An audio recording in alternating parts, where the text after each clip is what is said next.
Hotel হিন্দুস্তানের চাঁদের হাট টালিগঞ্জের রিল পাড়াতেও ভাগ বসালো গেরুয়া। এক ঝাঁক টলিউড অভিনেতা যোগ দিলেন বিজেপিতে। সদ্য নির্মিত মিডিয়া সেন্টারে বিজেপিতে যোগ দেন তারা। তাদের হাতে দলীয় পতাকা তুলে দেন বিজেপির পশ্চিমবঙ্গের পর্যবেক্ষক কৈলাশ বিজয়বর্গিয়া। ইয়াশ আর নুসরাতের রসায়ন নিয়ে ইতিমধ্যেই টলিপাড়া উত্তাপ ছড়িয়েছে। বুধবেলায় ইয়াশ যোগ দিলেন বিজেপিতে, বান্ধবী জোড়াফুলের সাংসদ।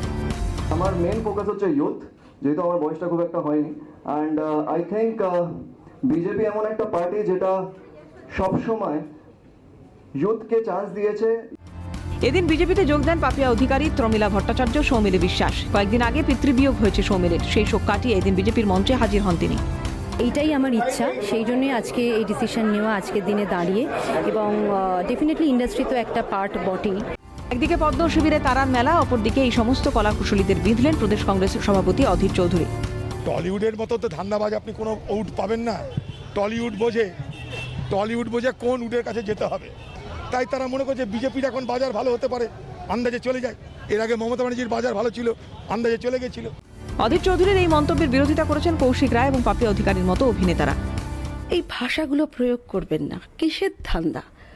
আমার তো একটাই ধান্দা, বর্তমান সরকারটাকে ফেলে দিতে হবে। সারা জীবন যে সেকুলার কথা বলে গেল, তাকে তার নিজের ইলেকশন প্রচার শুরু করতে হয় আব্বাস সিদ্দিককে দিয়ে। এইটা কিন্তু মানুষ দেখছে।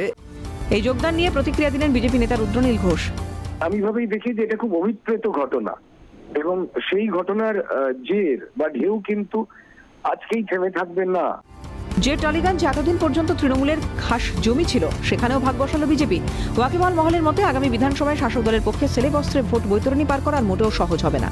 ক্যামেরায় খোকন দাসের সঙ্গে সায়ন্তন ভট্টাচার্যের রিপোর্ট, ক্যালকাটা টেলিভিশন নেটওয়ার্ক।